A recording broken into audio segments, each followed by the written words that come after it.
Hello, everybody, and welcome. My name is Susan Moffat, and I'm the Creative Director of Future Histories Lab. And I want to say a big thank you to our co-hosts this evening, Arts and Design Mondays, the Department of Theater, Dance, and Performance Studies, and I'm with Future Histories Lab. I want to start by acknowledging that we are coming to you from the unceded territory of the Chochenyo-speaking Ohlone people, and we appreciate their ongoing contributions to life in the East Bay. Tonight, I am so pleased to be welcoming Amara Tabor-Smith and Erika Chong Shuch to a conversation. I've been looking forward to this online hangout for weeks, and I know it's going to be a wonderful conversation. Before we dive into that, I'm going to tell you a little bit about Future Histories Lab. And Future Histories Lab is a project of the Global Urban Humanities Initiative, which looks at urban life through the lenses not only of architecture and city planning, but also through the perspectives of the arts and humanities. And I'm going to share some pictures of what we do.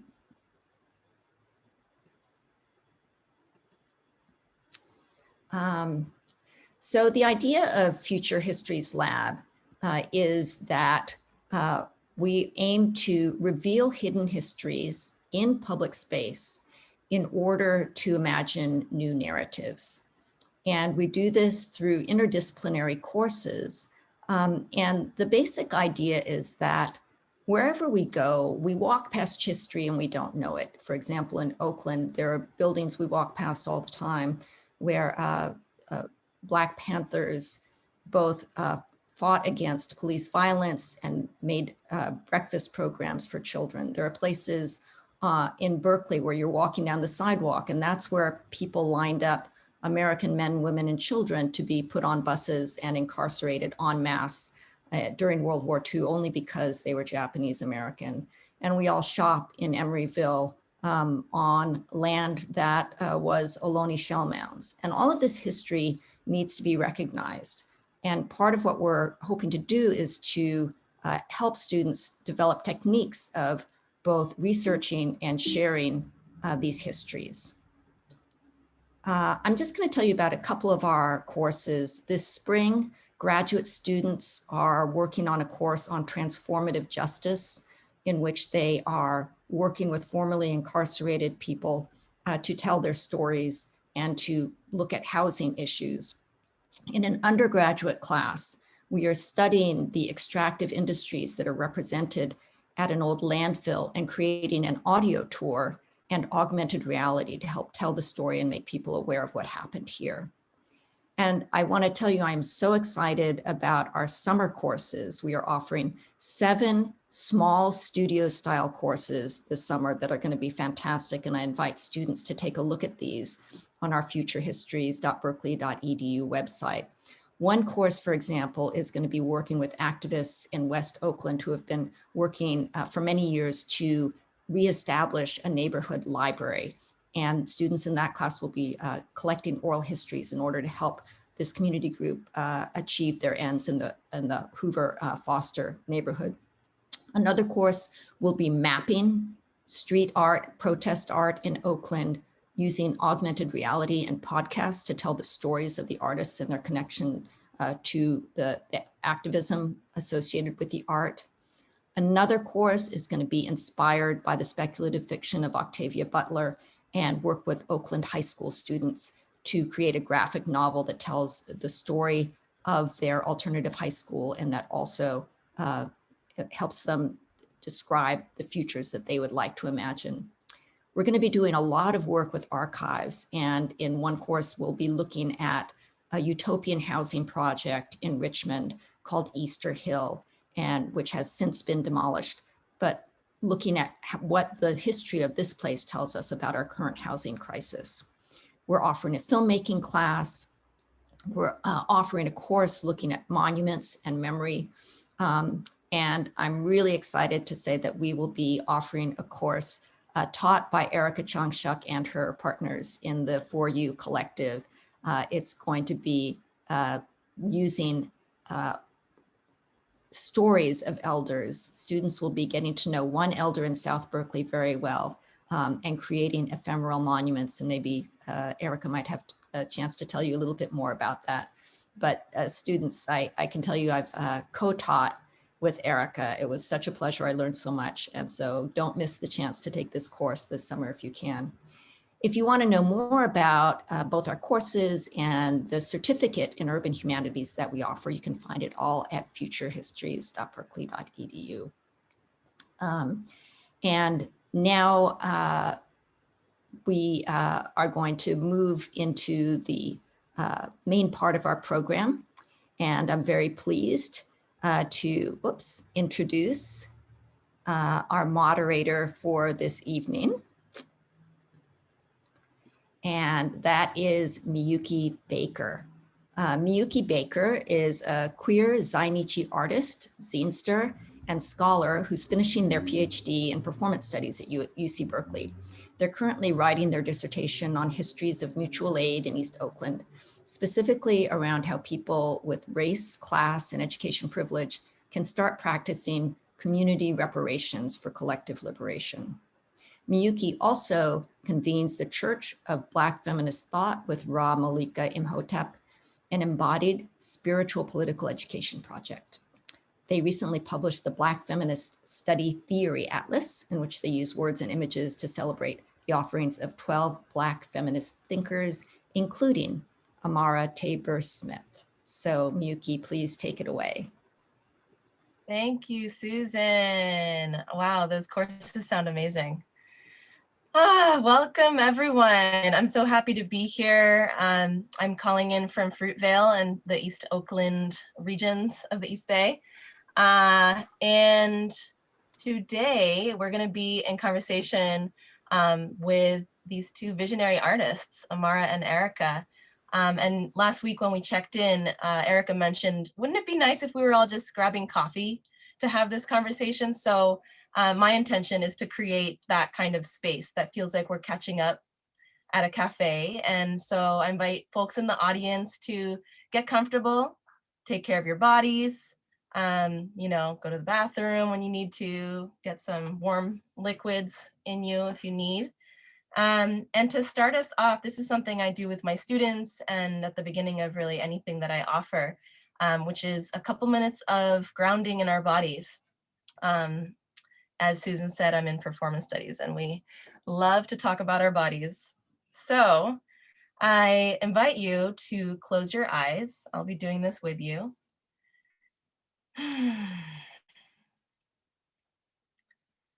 And just take this chance to breathe as you would. All you have to do is just be in your body.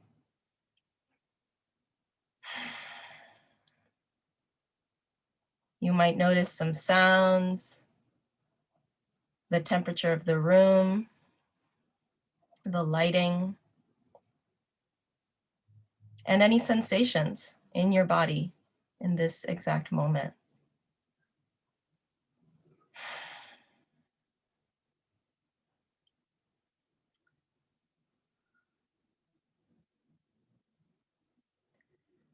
Are there any places in your body that would appreciate some extra love?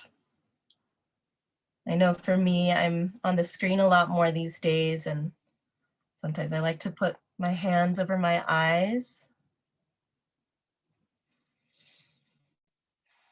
But you can also just send your breath and your intentions to one or more places in your body that could use some love.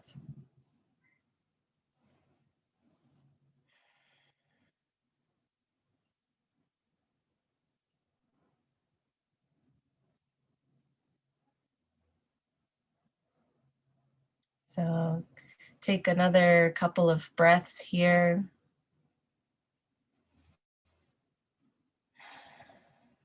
And if your eyes were closed, you can start to open them. All right. Thank you for joining me in that. So I do have some framing comments that I would like to share. I think before, actually after the panelists share a little intro about themselves, but I want to give you a little bio that they've sent me. And then they're going to give little updates. So kind of along that coffee date theme, they're going to get to just share, oh, what have you been up to? This is what I've been doing during the pandemic. And then we're going to dive into some questions that I've prepared, and yeah, just have a good time together. So thank you so much for being here. And I'll be reading these bios. So Erika Chong Shuch is a performance maker, a choreographer, and a director based in Berkeley, California. Interested in expanding ideas around how performance is created and shared, Erika's work has been performed in city halls, theaters, industrial office spaces, diners, parking lots, and food courts. Erika's most recent project, For You, is a dedicated practice of performance making initiated by Shuch with Rowena Ritchie and Ryan Takata in 2016, an ongoing collaborative piece that's working between devised theater and social practice. For You brings strangers together for shared encounters and considers performance making as gift giving, which I think is so beautifully put. And then Amara Tabor-Smith, who in the Church of Black Feminist Thought we've celebrated, and she's been at TDPS in the past for a long time. She's an Oakland-based choreographer and performance maker who describes her work as conjure art. Her interdisciplinary site-responsive performance making practice utilizes Yoruba Lukumi spiritual technologies to address issues of social and environmental justice, race, gender identity, and belonging. Rooted in Black feminist principles, Amara seeks to create performance experiences where audience and performers converge in mutual vulnerability and transformation. Her current project, House Full of Black Women, created in collaboration with Ellen Sebastian Chang and a group of Black women artists and activists, addresses the displacement, well-being, and sex trafficking of Black women and girls in Oakland. So they've both received a billion incredible awards and fellowships, and I encourage you to watch all their offerings after this too. But first I'm gonna hand it over to Erika to give her update. And then after that, Amara will give her update, and then we'll dive into conversation with each other. Hi, friends. Hey. Hi. Amara. Hi, Erika. Hi, Miyuki. That was such a lovely, Oh, Amara, wasn't that good to like start it like that? thank you for that grounding. That is always necessary. So thank you. The dangerous part about this situation is that I honestly believe that there's nobody else here, since the only two people I see are the two of you. So like, that's a little bit like, I'm scared that I might say something that I'm not supposed to say. We There's got people you. watching. Are there people We watching? got you. People watching. We got you. All right, well, Amara made me go first, so I guess I'll go first. So we thought we would start just by sharing a little bit about what we've been up to. Miyuki talked about the work that I would like to talk to you all, mysterious people behind the veil, that I would like to talk to you all about. Which is a project called For You, which is an ongoing performance making project that I've been running with my friends Rowena and Ryan, my loves and colleagues. And we've been doing this project for about 5 years. And it actually got started through a grant that both Amara and I got through this organization called Creative Capital, which like supports these projects that, Amara, I think for both of us, that just tend to like go on and on and on and on and on. Like you think it's just going to be a show, and then here we are 5 years later, and like we're still in the same playground. So Ryan and Rowena and I've been working together for 5 years, thinking about performance making as gift giving, and making work that brings groups of strangers together. So, you know, sometimes when we bring groups of strangers together, that means we're just bringing like tiny little groups, like one person, like a one-to-one kind of exchange. Sometimes the work happens for an audience of 12 people. Sometimes the audience happens like in a big, you know, like theater space, but no matter what, it's always guided by these two principles of trying to create these kind of intimate encounters between strangers and really thinking about performance making as gift giving. So here's the thing about gift giving is that we think that we create like maybe better gifts when we know the person a little bit, right? So a lot of our work is around getting to know our audience. So really thinking deeply about, like, I think sometimes as performance makers, we make some stuff and we like put it into the world, but it really changes when we think about who it is that we're making for. And when that who like suddenly has a name, right? So I'm no longer making for like a general audience, but I'm making something for my friend Amara. And so I'm really going to think about what Amara is like craving. I'm going to ask Amara questions about like longing. I'm going to think about how I can like maybe move the needle forward in a tiny way for something that Amara is chasing, or just help push Amara towards this thing that she's chasing. So we think about getting to know our audiences. Sometimes, again, that means like we're working really broadly, and sometimes that means we're working very specifically. So when we're working broadly, we're getting to know like a community of people. When we're working specifically, we're working with individuals. And so so this kind of work has been we've been messing around for some time, and when the pandemic started, I want to show you a picture. I don't like screen sharing, it scares me, so I'm going to show you on my phone. I want to show you a picture of my mom and my kid. So this is, can you all see this? Can you see that? Yep, we Okay, can. so that's my mom and that's my son.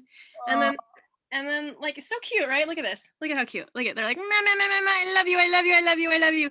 Right? They're always like, and look at this. This is like casual hangout. She's like, I'm gonna give you some body work. Like lay down and let me put my hands on you and like breathe. And like right now they're out there doing Kung Fu together, right? So like there, you can see that their relationship is always, you know, it's very affectionate. And so at the top of the pandemic, it was real rough because we didn't know what was gonna be happening. And so we didn't see my mom for a while. And I'm like all of us, it was really hard for us to be like separated from the elders in our lives. And so my son made my mom this pillow. We did a home ec class for homeschool. And so we did sewing for a day, and see that little pillow we made? And so he like cut his hand out and he sewed his hand onto the pillow. And then he gave my mom this pillow. And this is before we had like collapsed our pods. And so my mom would just sit there at night and like put her hand over the hand pillow. And like I have to talk quietly because she's there, but it gave her so much. Like it was so meaningful for her to have just like that moment of contact with him.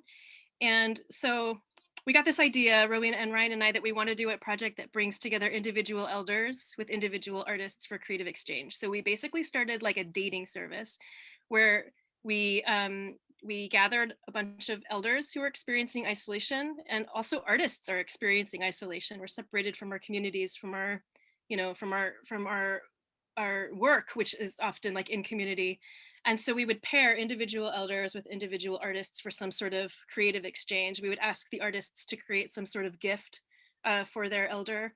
Sometimes that was a gift of just conversation. Sometimes that was a gift of a collaboration. Sometimes the artists like made something for the elder, but the gifts that they created were always so surprising and so beautiful. And so that project has been kind of blossoming. Should I show the little video now, Miyuki, or think I should show it later?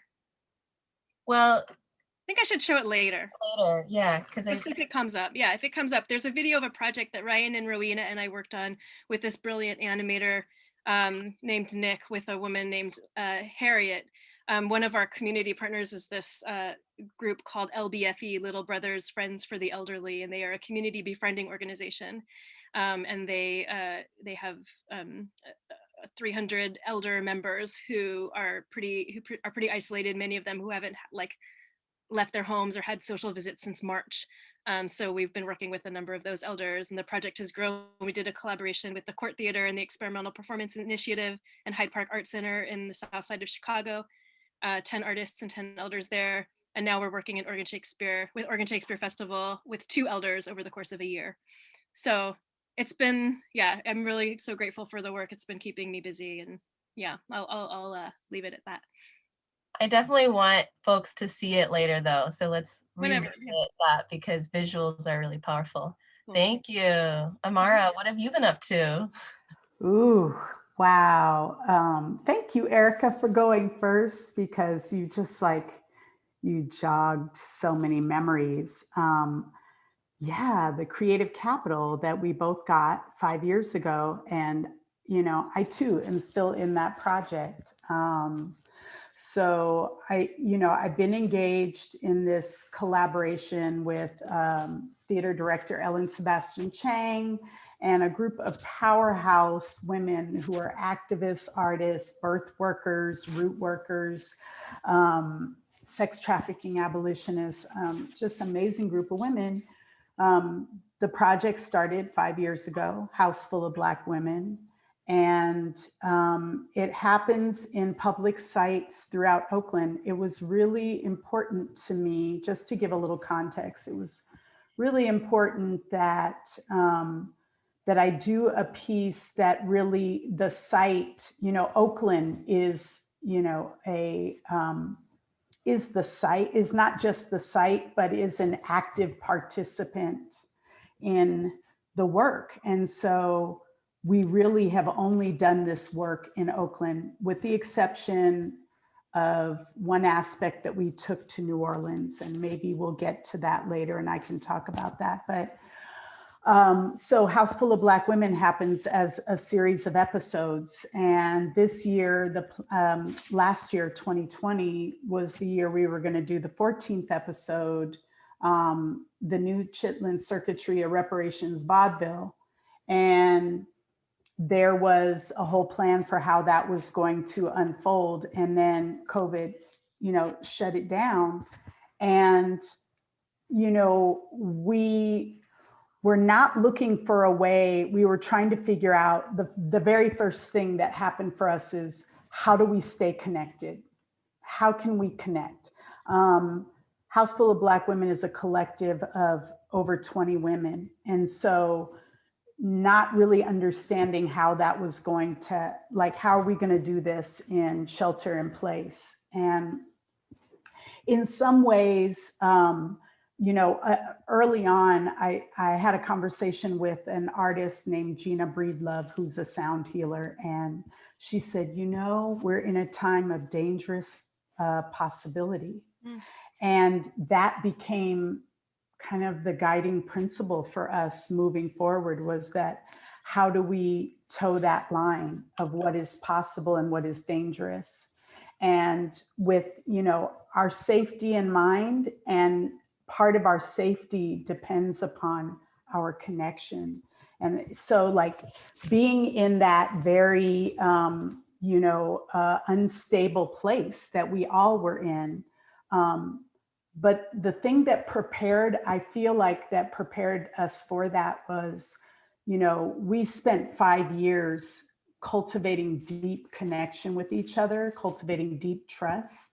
And, in some ways we were prepared for this moment, like Erika's piece, like your piece, our work really relies on intimacy, mostly in public spaces, in small spaces. The theaters we've actually utilized for any performance ritual have been small, and intentionally so. And so, so when it happened, we just kept asking the questions, how do we come together? And I think I want to show a little video of what happened last year. And so before, Paris pushes play, what I want to say is, one, this is a work in progress that we're working on, a team of folks, and our videographer, Alexa Burrell, who's amazing, been doing all documentation for this project. It really captures a lot of what we focused on last year, was how do we create social intimacy while being physically distant?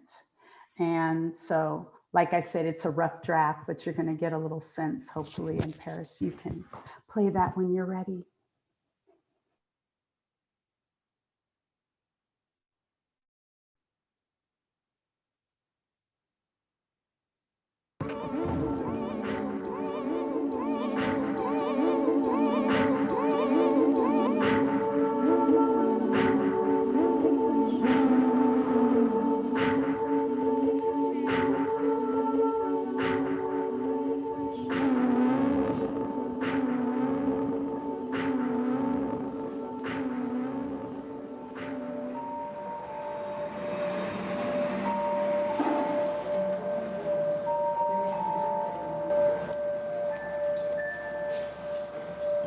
And this time is teaching us lessons. They're difficult lessons, lessons that maybe we as human beings didn't want to hear or weren't ready to deal with.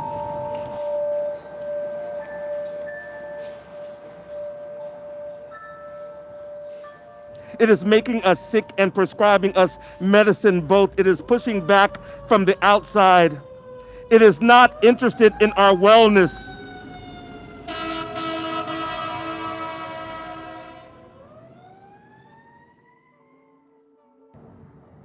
The normal that we once knew is not coming back.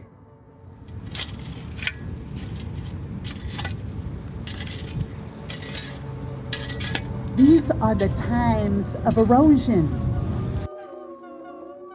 Time itself eroding. We will get through this, all of this, together. And remembering that is going to be one of the hardest things that you will do.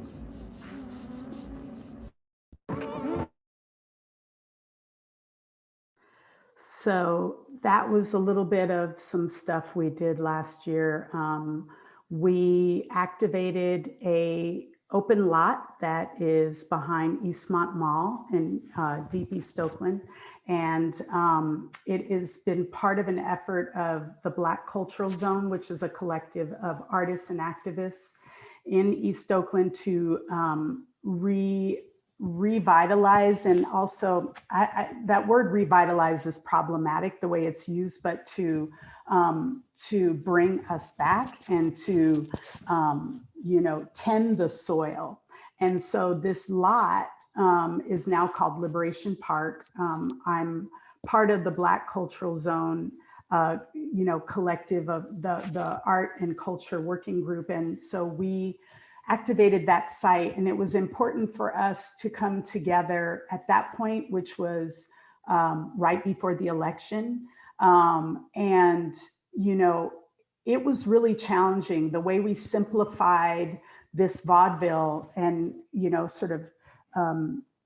consolidated it for the understanding all of the limitations of the shelter in place. But it also felt really important for us to do this ritual work before the election, because we knew what was coming and we knew all the potential. And this whole year we spent, this whole last year, our efforts in the ways that we came together, we focused on grief and grieving and, thinking about death doula work and the work of, rebirthing into something else requires a kind of dying. And, I don't say that lightly, I don't say that in relationship to the COVID itself, but just what it means, the death of, what a normal is, so we weren't seeking to make a Zoom, space feel like normal, because it's not, it's Zoom, and so that was some of the things we came together. And in the early part of the video, the song circle, we did word of mouth. We put it out. We told everyone, don't post it on social media, spread the word to other Black women and femmes. And, and over 50 women showed up, and we sat 8 feet apart around a tree. And we held each other in song, in chant, in movement, and grief, really. So that's been a little bit about what happened, but we can talk more about the complexity of this time as we go along. Wow, both of you, oh my goodness. My notebook is exploding with words. Wow, thank you, both of you. Yeah, just realizing how connected your work is, there's so much resonance. Like, I was starting to describe it in prep work, but as you were talking about it, just the intimate, even like at the level of Erika, your mom and your kid sharing that that pillow. Oh my God, I almost cried. And just to see the seeds that are planted in our own lives that then spread. I love that you didn't use social media, Amara, for that. That's so powerful. So yeah, I'm remembering last week when we chatted, you Amara, you were saying like, how can we recommit to the present moment? Like there's such an overemphasis on the future and what are we gonna do in the future? And it's like, where are we now? That's how you put it. And I'm just thinking about this extended now. So here, like the pandemic has kind of felt like stuck time, but also we're growing. There's lots of stuff happening. I have an almost 2-year-old. Like there's shit happening every day. You know, it's the erosion of time, as I think one of you put it. So I'm so curious what comes up when you hear that word now, like, and how is time moving through you right now, basically a year after shelter in place. Yeah. Is that for both of us? That's for both of you, Yeah. though. Yeah, you know, you can start.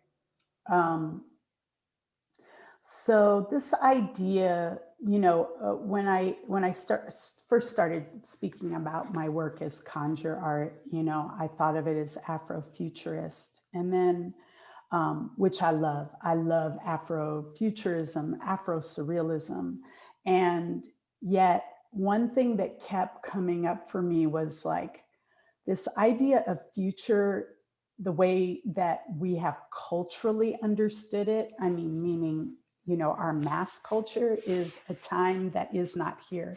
It's imagining for something else. And the first thing that came up for me was like how that tool was used against us in slavery. You know, like the whole idea of selling, you know, enslaved Africans on Jesus in heaven was, it's going to be better when you get there. When you get there, it's going to be better. And I started thinking, no, the future is now. if it's not happening now, it's not happening.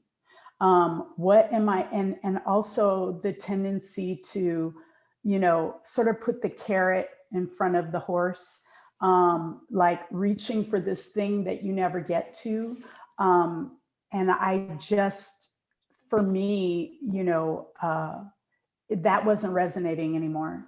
And so, and that was something that we really started to focus on with House Full, was like, how are we activating magic now? How are we not looking at the magic that will happen or what the magic will do when, but how do we activate it in the moment? How are we conjuring, you know, the present, which is for us the pot where the future and the past meet together, you know? So that was something that really came up for us. And so when the COVID hit, in some ways we were ready for it, because we were like, this is it. We're not preparing ourselves for when it's over. And even where, you know, getting funding, and they're like, you know, well, you know, plan for the thing that you're going to do that's still like this. And it's like, but that's not possible now. So what are we doing with the now? Like, what are we doing with what we have under these, you know, restrictions that we have no idea, you know, where it's going? All we know is what we have. So, you know, yeah, that's where that is. And the questions that we sit with, like, what are we doing in the now? I love you, Amara Tabor-Smith. Love you, Erika, Chong, Shuch. You know, sister.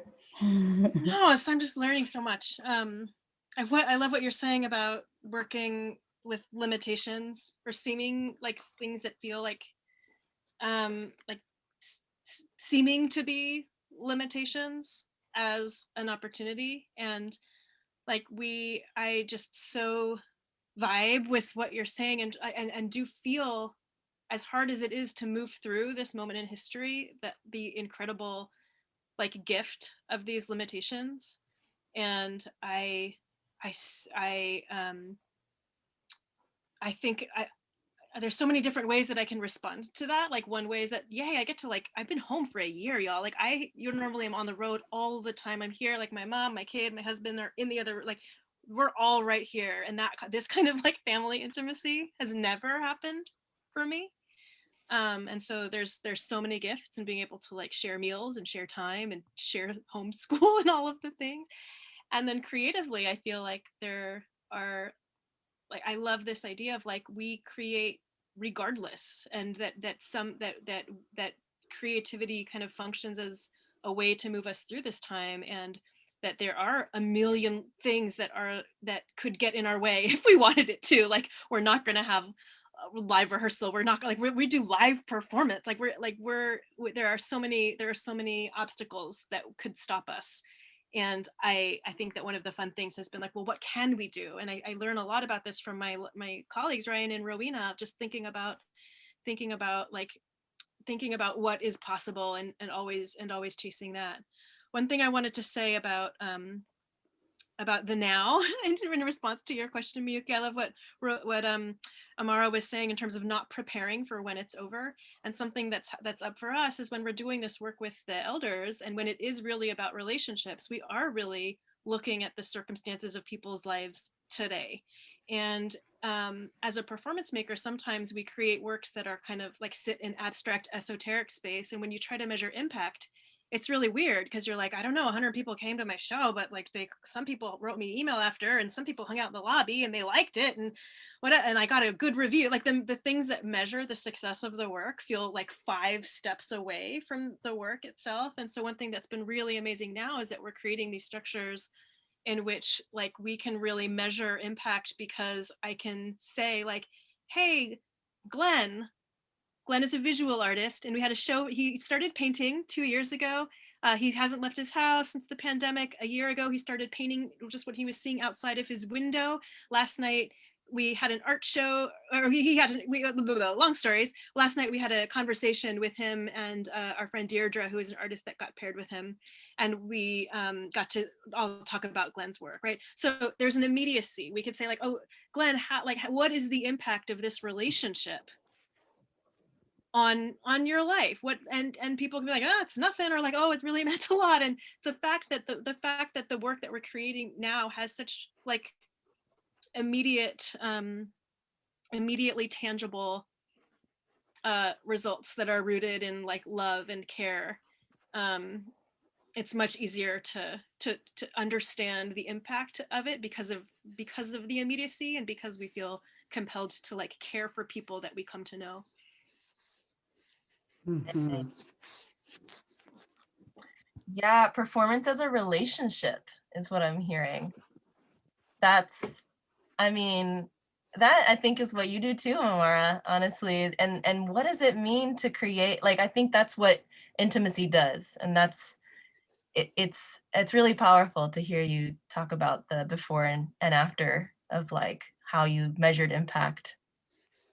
Yeah, how do we take the tools that we've learned in the realm of performance and like just shift them elsewhere, right? Like, I think that we have these big ideas of what performance can actually do, and to put them into structures where that's measured and shared and made more democratic in some ways. Mm-hmm.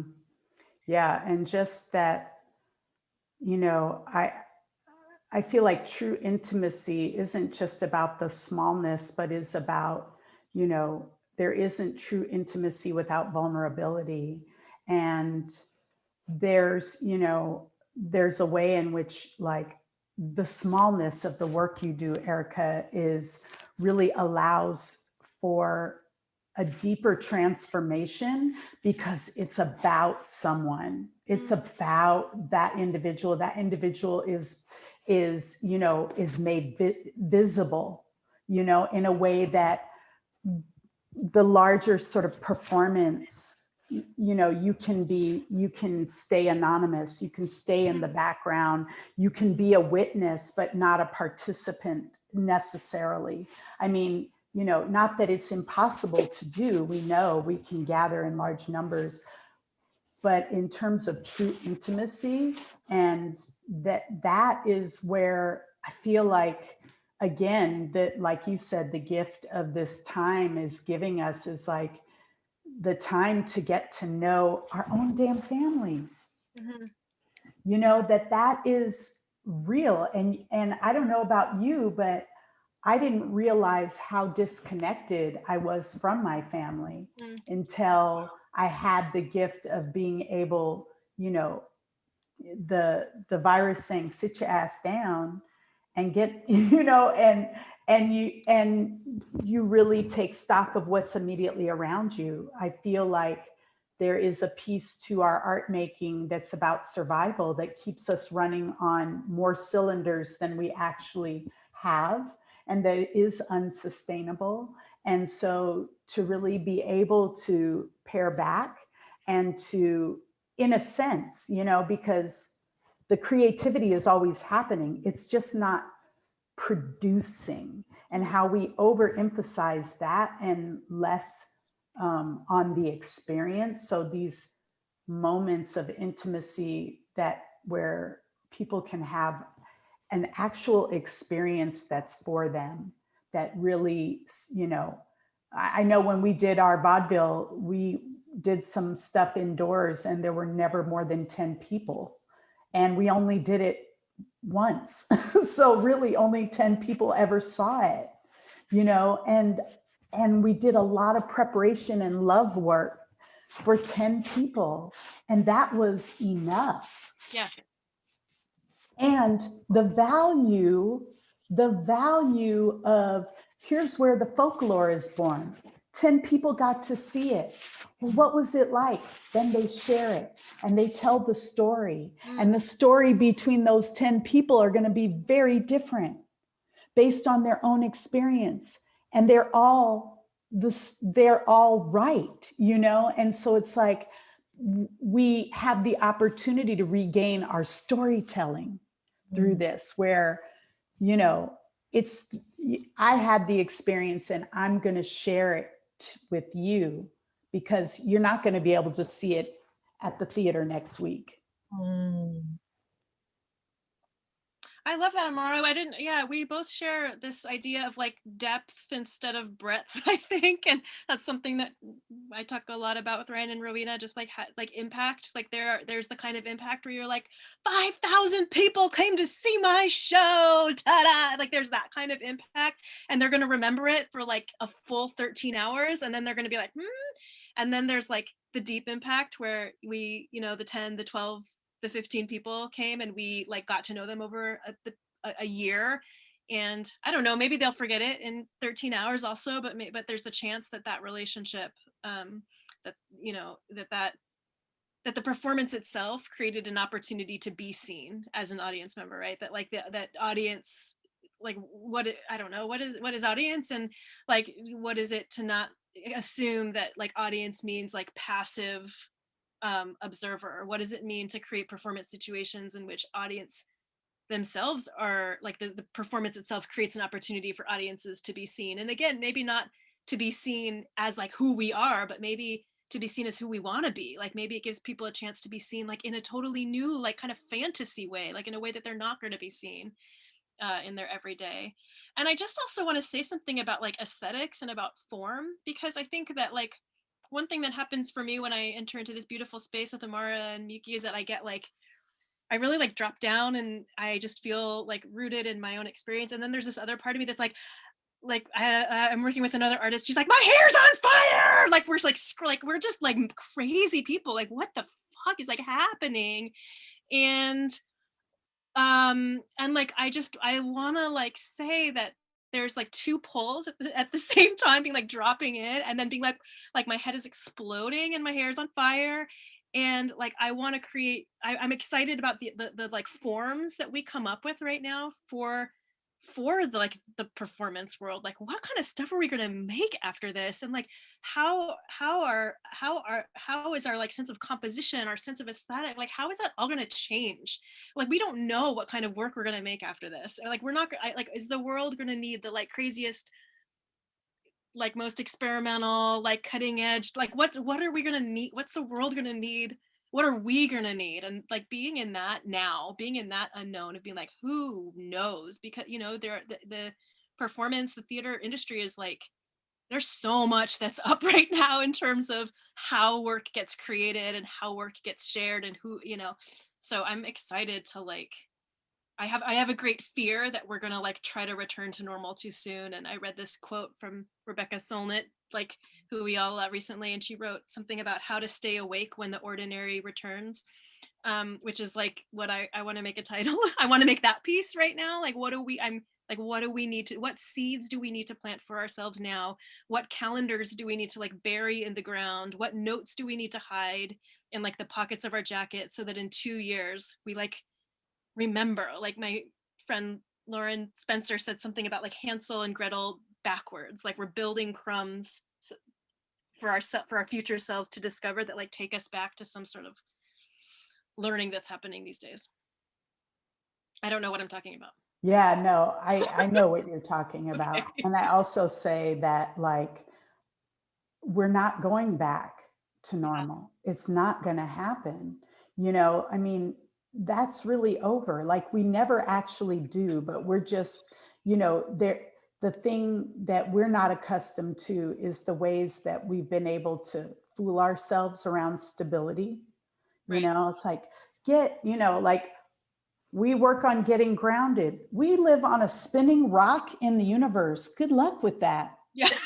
Good luck with that. You know what I mean? Like we just don't, we forget that because we're looking for something to anchor us, that, and anchoring equates life, and destability equates the risk of death.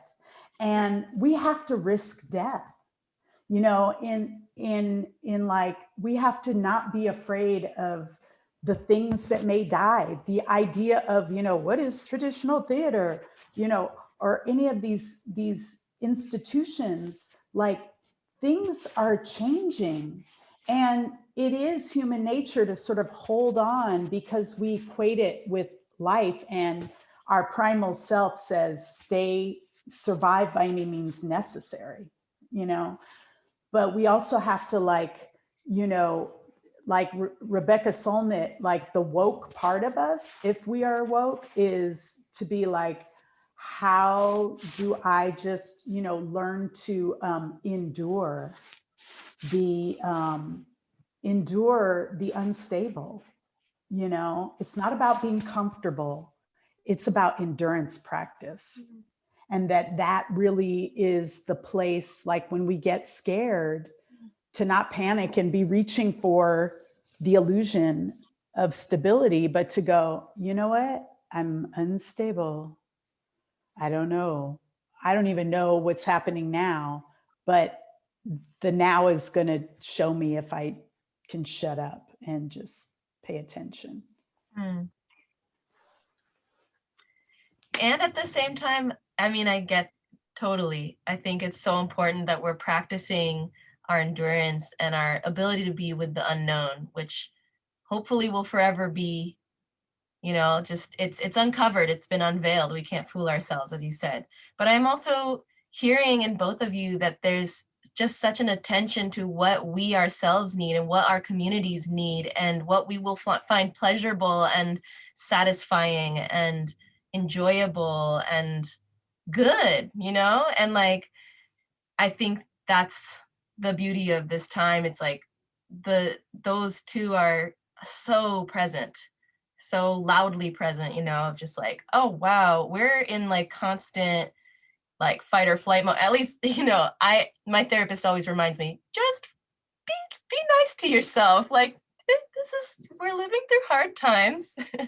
And that, like that balance. And I'm just hands down to both of you for continuing to create these really powerful, intimate spaces. Yeah, and something I had thought of was, this panel is called Against Isolation, right? And isolation, I'll bring in poverty scholar Tiny Gray Garcia from Poor Magazine in East Oakland. She always talks about the myth of independence, right? And she speaks so much truth about everything that's happening right now and has already like always happened. But, you know, she's saying like, yo, white supremacy, capitalism, settler colonialism, all of this is what's causing the isolation. We are interconnected. We are intergenerational. We are connected to our ancestors at all times. So how is it, I think that some of that like awakeness is the awakeness to the intimacy, to the interconnectedness, and to use our relationships as anchors, right? Not material goods or the illusion of stability, or that the government will do, you know, swoop in and save us, right? Word. Yeah. Yeah. Yeah, that. You said it. Yeah. You know, you said it because, you know, it's the illusion, like, you know, the great father is not going to save us and never did. And in fact, you know, the chaos of this time was created by those structures, we know. So it's about getting back to what we know, you know, getting back to, you know, our inherent ability. Like you said, by nature, we are intergenerational. You know, it's a, you know, social construct that has, you know, has parceled us out. And the isolation didn't start with the COVID. The isolation has been a, you know, a patriarchal, whatever, 3,000 year project, you know, of isolation, you know. And so, and that project is falling apart. I really do believe it. Like, I believe, you know, even what I was saying about the now and the instability, you know, one of the things we've focused on in House Full is a lot of darkness practice, or a lot of practice around reclaiming the dark space, that getting out of binary thinking, this is the time. This is the time to do it. This idea of things are either good or bad, black or white, and this, you know, that's been part of that 3,000 year project. Everything is everything. And, you know, things are born out of darkness. What? Y'all are moms. You had babies. You didn't know what was happening. You knew something was happening, and you knew, like, you trusted in it. But did you know the personality? Did you know, the way they were going to look when they came out? No, you didn't. But you knew, like, you trusted the process. So that's inherent. And also in that birthing is chaos. You know, it's darkness and chaos. And chaos precedes creation. And we're not socialized to have the endurance or even recognize that that is, you know, that's what balance looks like. Balance looks like all of that. All of that. Mm-hmm. Dang. Chaos precedes creation. I want to hold on to that one. Because I got some chaos going on. Yeah. So yes, you're in the right place. And it's not the first time, is it? No, right? No. I mean, it may not look the same every time, but I don't know a creative process that I have had that didn't have some chaos. Like, you know, like, and every time we're like, okay, we're going to have certain things together, so it all just goes really smoothly. But just like childbirth, yeah, you know, and I've always said every work I do, you know, I don't give birth to it. It gives birth to me. And I get squeezed in that canal. And I don't know what's happening. I don't know if I'm going to make it out to the other side. I think I might die, you know, but I don't. And then I come out and I take a deep breath and I cry and learn how to walk towards the next thing, you know. But I feel like we're all in a collective birth canal right now. And some of us are trying to crawl back, you know, but what, you know, like even when we say back to normal, listen, I know a lot of people, myself included, and when you think about the oppression of, the different levels of oppression that we have suffered, like, I don't know anybody who wants to go back to that. That's not to indicate that that's not waiting for us moving forward, but normal was not working. Mhm. It wasn't working for anybody I know.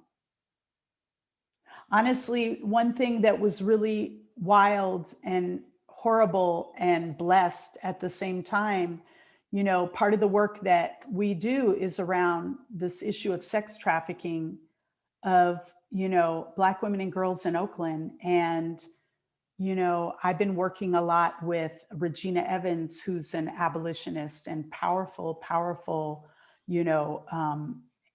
anti-trafficking, abolitionist. And I got to, do work with her going out on, what's referred to the track, which is International Boulevard, where during the COVID, it just came to light how bad it is. And it was even worse. Like how many young people are out there being trafficked.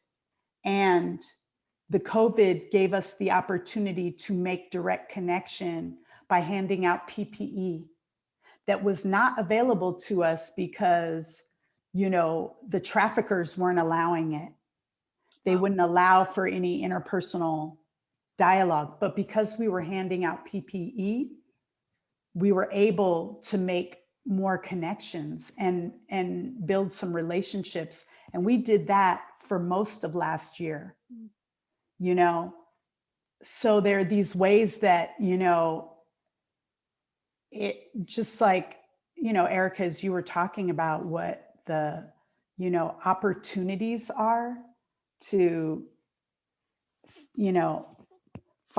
dig new pathways, dig new trenches forward through the dirt and through the sludge and not really know what you're doing, but to just say, I don't know, but I'm going with this. And if I need to redirect, I'll figure it out in the process. But relationships are everything.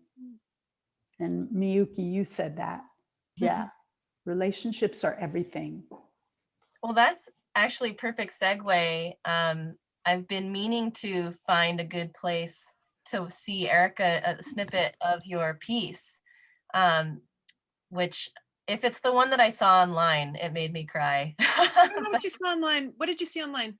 It's the promotional video for You, and where all of you are talking about, this gift, and that you get to meet this stranger who then, they show you one book and then it becomes like, you're sitting on their couch and you just learn about their whole life. And just the power of building a relationship with someone that you've just met. And I would love to see that, or either that or the piece that you were going to show. Well, what I was going to share, so for people that are watching, I would love to invite people to go to our website, which is foryou.productions, and to click on the Artists and Elders section. I'm not sure if I drop something in chat if it will go to the public, but Artists and Elders is the foryou.productions/artists and elders. And so there we have brought together many artists and elders, but I wanted to share one project that we worked on more personally. So Rowena, Ryan, and I met this woman named Harriet through this organization that I was telling you all about called LBFE, Little Brothers Friends for the Elderly, the community befriending organization. And we met Harriet. She doesn't have Zoom.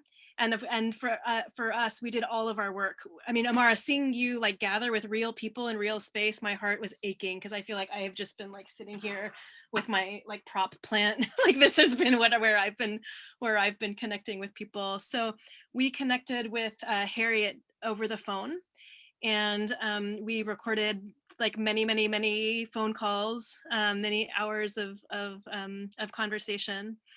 one thing that we do is we think about our work as a kind of like creative ethnography, right? And so we enter into these conversations with people, but we have, it's written, there's a book, I read this in a book recently that what sets an ethnographer apart is the questions that we hold in the back of our pockets, right? So we enter into these relationships, but we have like a secret agenda, which is like, we're gonna find something about you in your life that is gonna like inspire some sort of artistic expression. And so Rowena and I spoke with Harriet over the phone a number of times, and we learned this like beautiful story about her. And one of the opportunities that we have within this moment is if we're wanting to make work for an elder who like isn't online, you know, and we're not going to like show up at her apartment and perform for her, like what can we make for her? And so we collaborated with an animator named Nick Ruffiezzo. And I want to just show a piece of this collaboration that we did with Nick. So I think if Paris is still around, she's like at the bar. Paris, oh yeah, look at, oh my God. Yeah. Okay, so this is the collaboration with Harriet and Nick and Ryan and Rowena. And we'll probably just show like a couple minutes of it. Or not.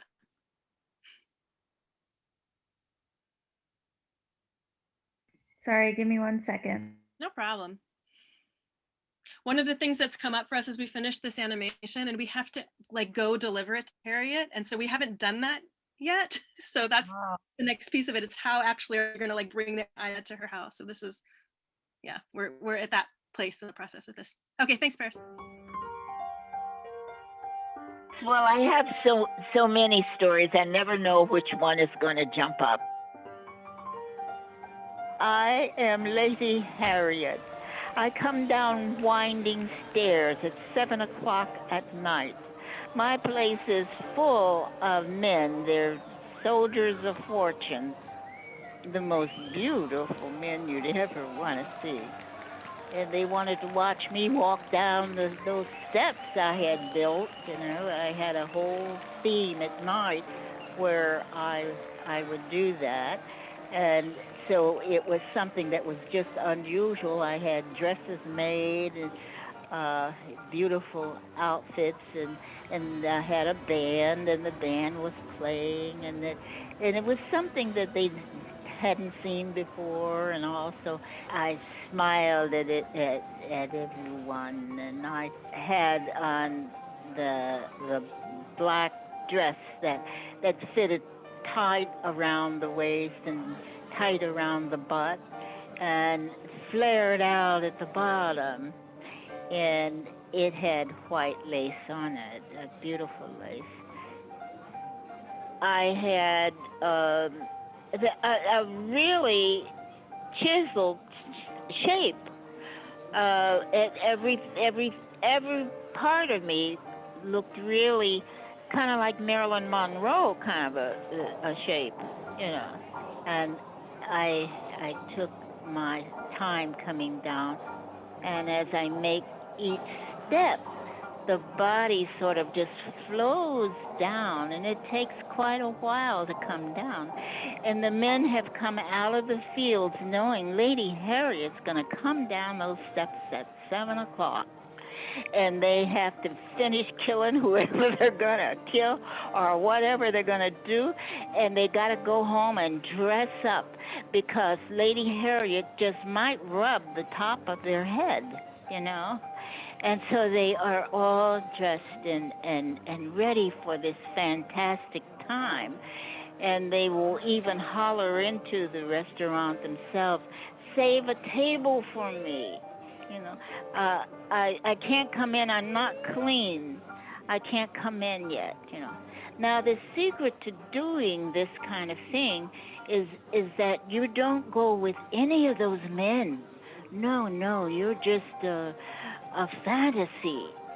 And so they will do anything for you. Even one, as I came down off of there, he ran through everything and jumped and picked me up, and he said, "Harriet, I love you," you know.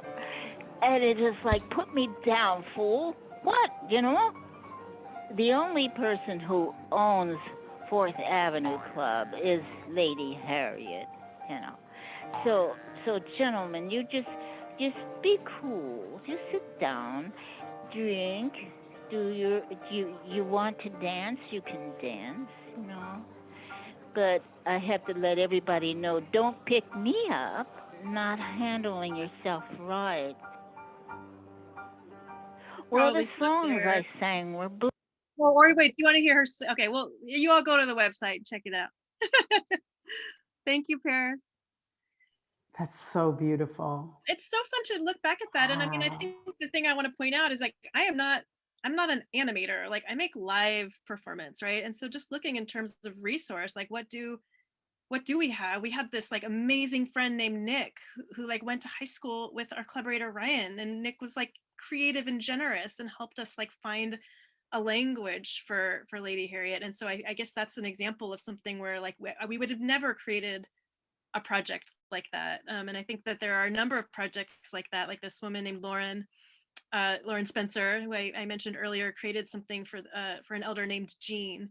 And Lauren is like a brilliant writer and like actor and activist. And when she was talking to Jean just kept talking about this doll that she remembered from her childhood. And she's like, I don't know where my doll went. And she kept like she really wanted to like reconnect with this doll. And so Lauren, as a theater maker and writer, like made a doll out of recycled products and like delivered that to Jean. So we're working outside of the mediums that we're comfortable with. And I think that like speaking about opportunity of pandemic to lean into these other ways of expression has been really, really fun.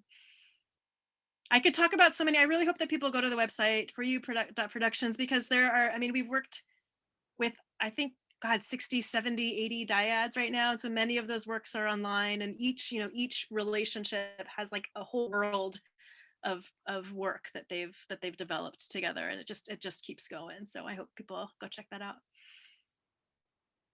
I feel like I should say something about this. Oh, Miyuki, you're muted. Oh, thank you. Yeah, you said you wish you would. Well, I'm excited about the class that I'm doing through the Future Histories program, because I think that like building this work over the pandemic has just like opened up this whole new world to be curious about. And I really love to think about my teaching as an opportunity to like expand a conversation and to really like research a topic just from multiple perspectives, and to invite students into this kind of like collaborative research process. And so we'll be looking at, the history of South Berkeley by getting to know a few elders in this area where I live. It's a complicated place to live, and it has a complicated history. And I'm excited to like think about how to kind of honor the legacies of some elders that have been, in this community for a long time. So I hope that people join myself and Ryan and Rowena in that creative project. Yeah, I think that's one of the last questions I want to ask before we go into some Q&A from the audience, about your ways of sharing and teaching and facilitating. Like I know Amara taught at TDPS for 10 years or more. Wow. And like I forever regret not taking a class with you, because yeah, literally everyone is just like, yeah. And so thinking about how the two of you, I mean, just the way that you talk about your works, it's so connected to like really deep, like long-standing collaborators and community members, and you're just like weaving in all these different like macro to micro. It's just it's really, really amazing to hear you talk about it. And I'm thinking, when you do, because we are, talking through UC Berkeley, and Erika, it sounds like you're gonna be teaching some students this summer. I'm just really curious also as an educator myself. I'm teaching undergrads during the pandemic through Berkeley, and I would love to hear your thoughts on how you hold this vessel, hold this like intimate space for learning that's really transformative, that really, asks each person to show up fully, and not just this passive, oh, this is my teacher, I'm the student, right? How, I know you were talking about like horizontal teaching, Erika. talk But about that. I'm sure Amara will have brilliant things to say on that also. I mean, yeah, I mean, I think of the classroom as an extension of what's happening in my own professional creative life. Yeah. And I think about students as collaborators, and I want to engage with students as collaborators. And I mean, just as if I were to be working with like a group of like people that have been in the business for 30 years, like the same way I'm going to work with people that are newer to the field. Like I want to create spaces in which like individual impulses are honored, and like individual creativity, like that creativity is like about, it's an expression of instinct, I think, right? And I feel very grateful that I like went to school and spaces and had teachers that were like, huh, like close your eyes and what do you see and make that happen, right? That creative process is like sometimes connected to like years and years and years of training, and sometimes it's connected to just like being in a space where we can like really access our imaginations and access our like dreams, and like to find a kind of like playful freedom. And I want to play. And I think it's really easy. Like we all have really big ideas about what we want to do in the world, right? And how we want our work to like make the world a better place. Like we have those ideas. And then I think it's also really important to just really be playful and to really trust that your creative impulses will speak to your politic. That if you like actually follow a vision or a dream, like inherently the thing that you follow is going to connect up with these larger things that you're after in your life. Like I just I'm teaching at a little thing at San Francisco State right now. And we were talking about with some playwrights, and today we were talking about surprising entrances. And so like we made frames, like this is my, like we made like frames for surprising entrances. And it was just so freaking goofy to have like, I don't know, 15 people, like 15 grown-ups be like, oh, I can do a thing with my, like I have this elephant, what can I do with this? So, you know, to just like, to just be playful, and then to like sit back and to look at the images that you create and say like, well, what can those images teach me? Like if I do follow my impulse like blindly and wildly, and if I just like lift up that impulse as like a sacred beacon, and if I just chase it with all my might, if I like outrun my critical mind, like what am I going to learn about myself, about the world? And so I would really love for students to like enter into that space with me. And I think that the role of teacher is one that's assigned, and like I agree to like be that, and other people agree to play the role of student. Like we're just playing roles in the classroom space, and I will agree to be that role. And for me, that means like holding the space for collective discovery, and holding the space for really playful discord, and like thinking about how to create spaces in which people that encourage people's creativity to really thrive. Yes, yes, all of that. Yeah, there's so much, alignment, between us in teaching. I mean, I too have been it's always been my approach to work with students as collaborators. Like I see it as a circle. So the teaching and the learning is continuous amongst us, and my job is really to hold space for that collaborative curiosity and learning. And so I think in this time, where I've been teaching a lot this past year and a half online, it's been about rooting the class process and ritual. I teach about conjure art, last quarter. And, what was important was to create safety, and also to figure out what it is to hold space, delving into this sort of ritualistic aspect of, art making, and not be physically in a space with people really, made me a little nervous, so working in the Zoom space, it was like, let's try some things. Let's see how this goes. Let's check in a lot. and creating, you know, like safety and spaciousness in the process, really important. Personally with Zoom, like I have really experienced just being in long Zoom meetings that my attention is really challenged, you know? So like, what are the ways that we can sort of corrupt this, you know, this straight line of Zoom? And that's been, you know, an ongoing process, and really changes depending on the collective culture of the class. I've always felt that way in teaching in person, that, you know, I've got a set plan, and then I feel like, you know, I want to get to know what this collective energy feels like. What is that specific class culture, to know how to, you know, to be listening, to do a deeper listening in engaging. And, you know, so it's been a process around that. And, you know, how do we keep curious in the process, and, you know, develop enough trust to be able to push boundaries in this space, whatever that means. Yeah.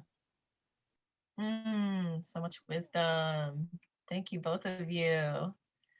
So I feel like we should switch over to the audience Q&A I've been scrolling through. And there's an interesting one that is about, so this is from Catherine Mazur, who's wondering if our new present future way of being in the world has enabled you to think, feel, create with a larger sense of connection beyond and with the local. That is, to Syria, Myanmar, Hong Kong, Yemen, Mali, Beirut, is the pan of pandemic a catalyst for you? You know, and I think that is an interesting question with Zoom being able to, which the Church of Black Feminist Thought, we can, you know, bring in folks who have always wanted to join locally but couldn't. And, you know, what are the limitations and the possibilities, I think this person is getting to. And the global community. Erika, you want to?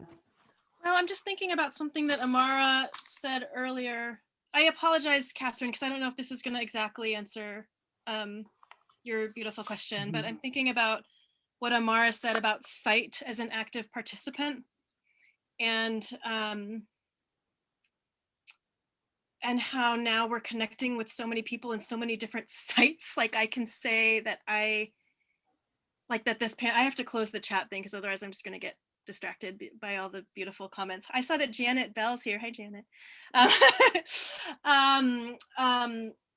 That I do feel like the pandemic has opened up an opportunity to just connect with people that are very far away, and right, to find this kind of like, for, you know, I know that Zoom is problematic and we can only ever connect with people from here up, but I have found like myself having some very intimate conversations with folks that I wouldn't normally be able to connect with.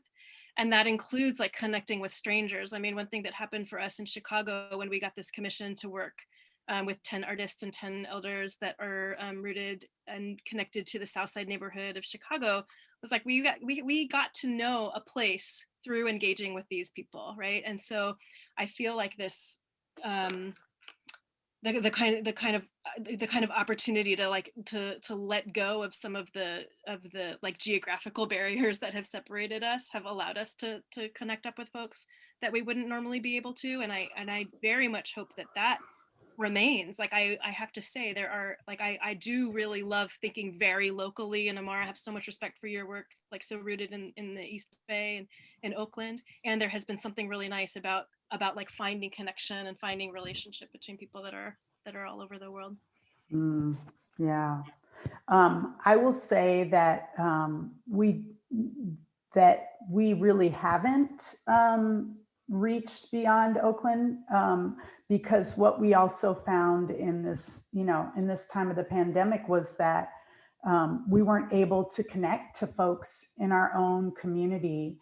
And that has been the priority, is to make sure that, you know, we are able to connect to each other here. And that's really been the most that we could manage, with attention to, recognizing that we're part of a larger world, right? But, and within that, we still, we've still struggled navigating how to stay connected to folks in Oakland who this work is really about.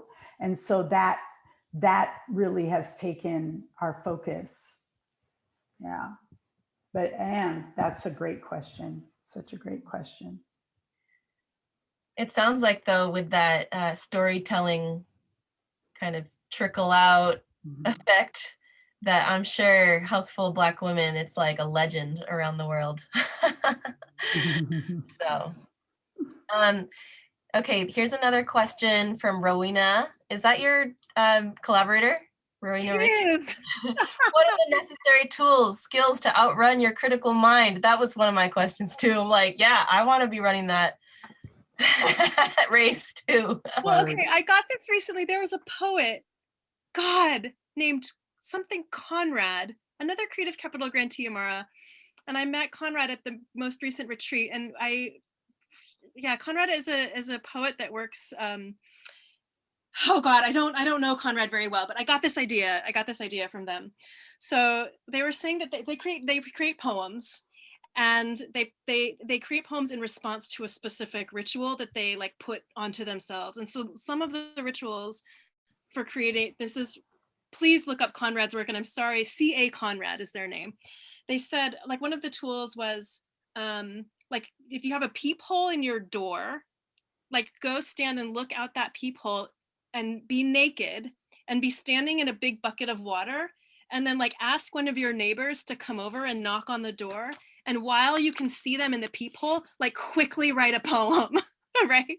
So like this kind of idea. Or Conrad also said like take some, like write something on your forehead with ink, and then take some water and then rub it on your ink so that it bleeds, and then look at yourself in the mirror like so intensely in the bathroom, and write your poem like so fast that, and then when the water is dry, you know that your poem is over. And so I've been really, really inspired by these kinds of tricks, like creating from a place of like decentering, right? So like really thinking about, and Conrad spoke so beautifully about the critical mind as something that we love. Like we've been nurturing her our whole life, right? And she's smart, but like there's a time where you're just like, give me just a little bit of space. And so for me personally, I think it's about like creating quickly, and it's about like giving like very clear kind of structural parameters where I'm like, okay, look, I have a piece of paper and I have my elephant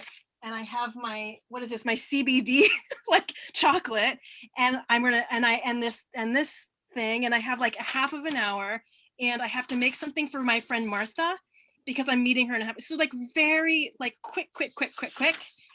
And for me, it's about like generating a lot of ideas very quickly, and then and then like waiting for some time and maybe going back and maybe refining and maybe not. That's what I want to say about that. Shout out to C.A. Conrad, wherever you are. That's so funny and fun. I want to do that. Yeah.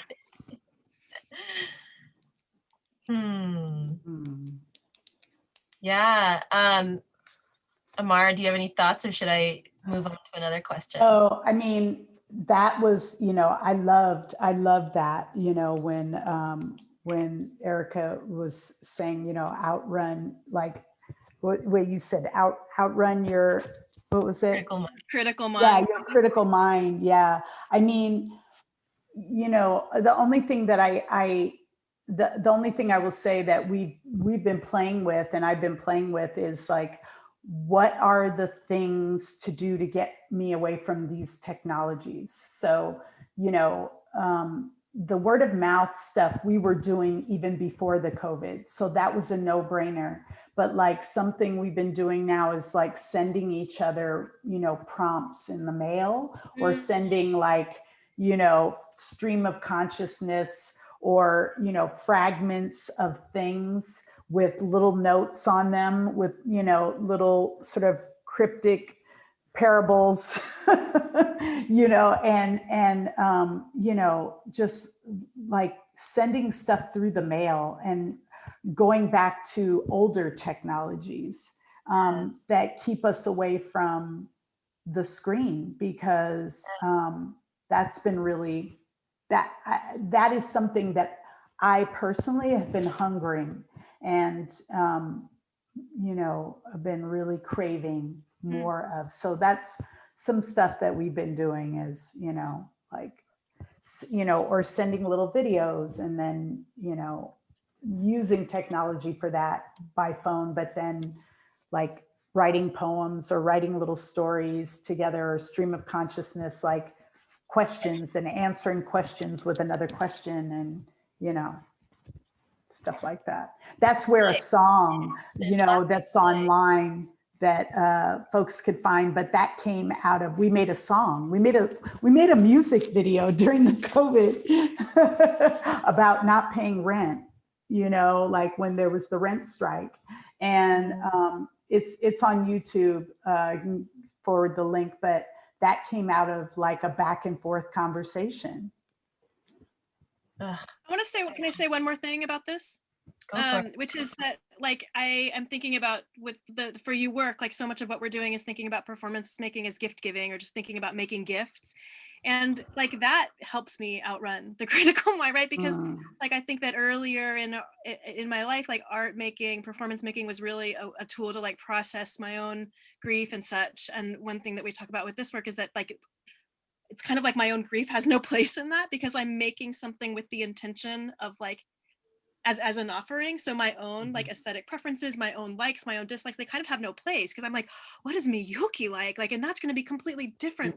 So being able to create without like letting the beacon, without like my likes and dislikes, without my aesthetic preferences kind of guiding my way, has been really such a relief and so much fun. Yeah, that's beautiful. Wow, so y'all, it's 8. Which was like the absolute like end point. Okay. Given. I wonder, so I'm seeing there's a question from Shannon.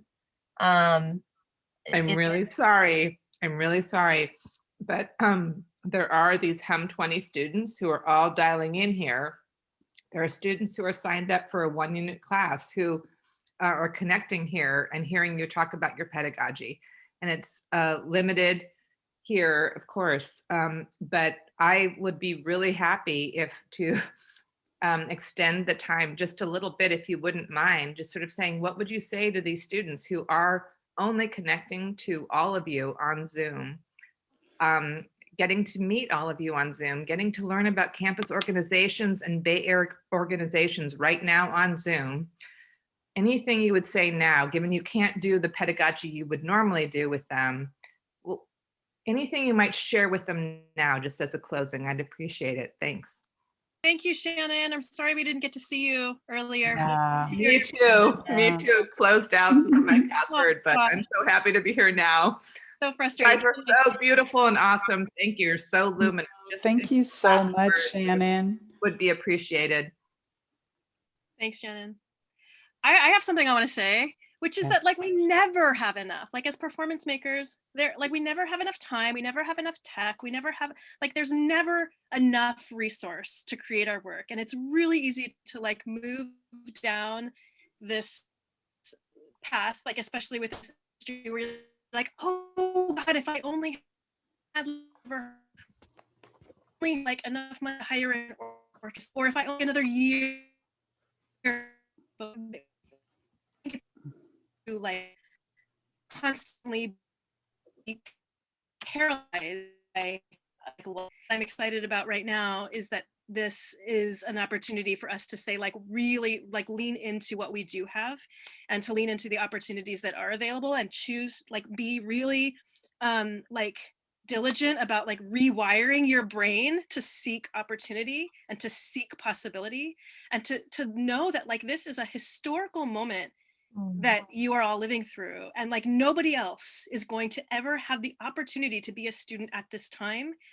in a moment where we're all like thinking so deeply about so many things, like that we're thinking about like the nature of art and like the purpose of it, like all of these deep things that are coming up because of what's happening culturally, you know.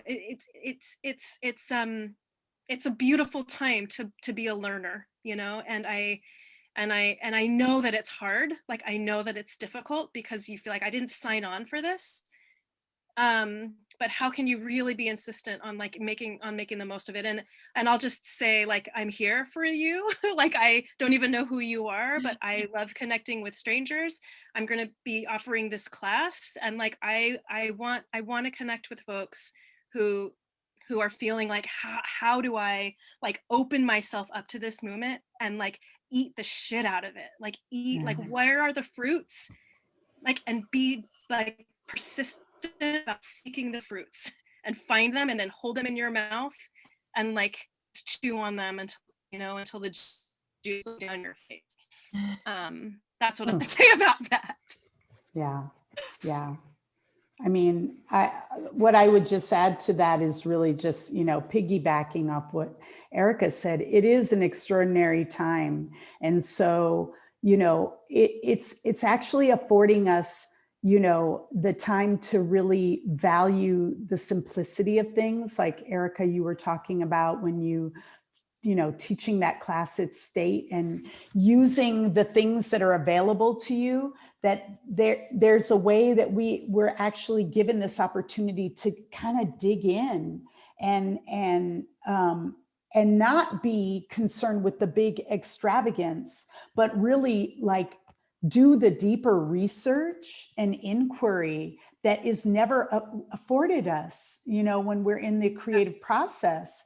You know, it's not that our deadlines are going away, but you know, there's more leeway around just being able to unpack the beauty of the simplicity of things and really understand it and find the depth in it, rather than, you know, making spectacle, you know. And so this is really that opportunity, and to be sharing that and to be like in conversation and dialogue around, you know, what are you thinking about? What are you afraid of? What, you know, how are you sleeping? What are you doing for Zoom fatigue? And how can we move that through our bodies and use all of that information really as fertile ground for creativity, you know? And it really is a time like no other in that regard. And we could waste it, you know, focusing on dreaming the spectacle that will happen when we can get back together and there's no COVID, whenever that is.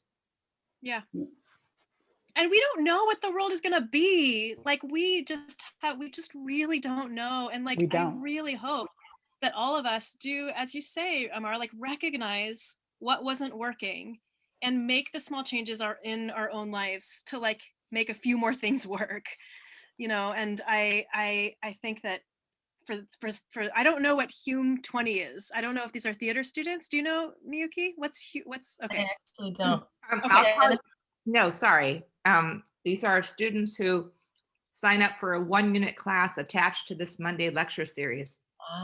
They're students from all majors across UC Berkeley. Yeah. Econ majors, arts majors, bio majors, engineering.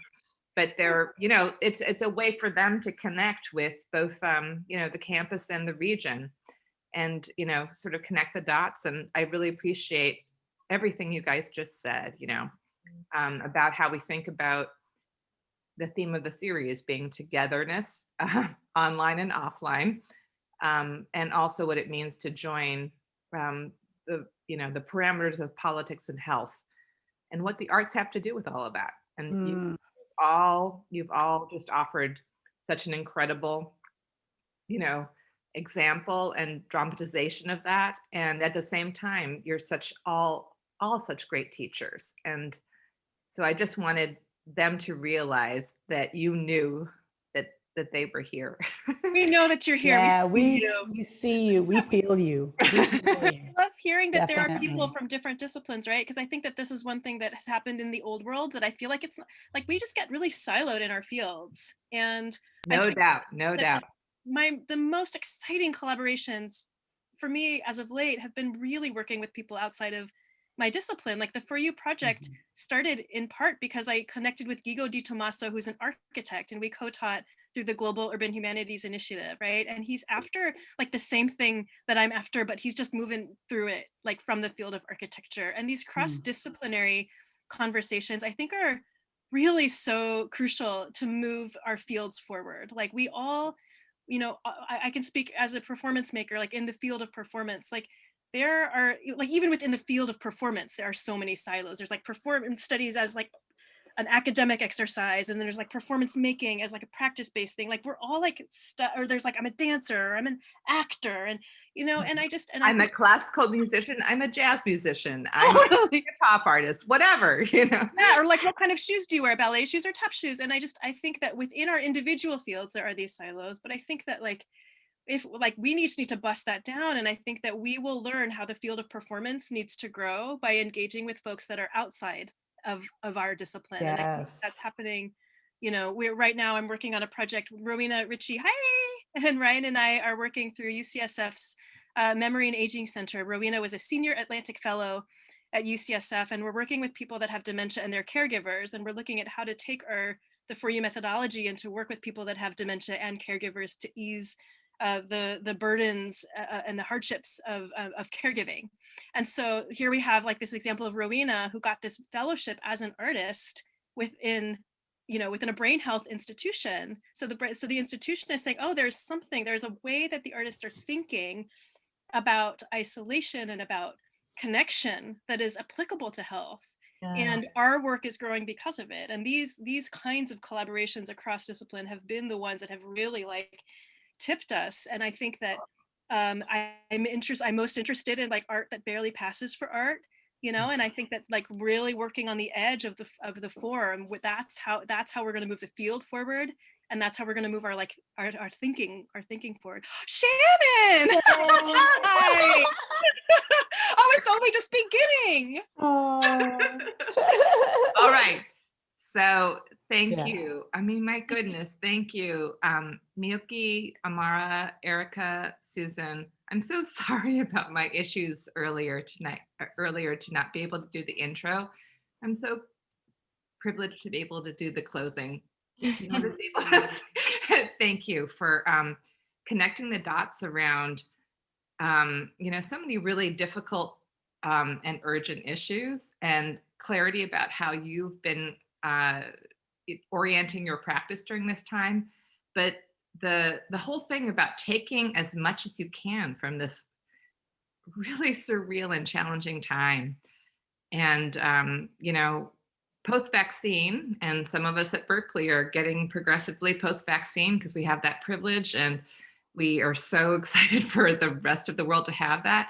And post-vaccine, what are we going to retain, and what are we going to slough off about what this last year has been?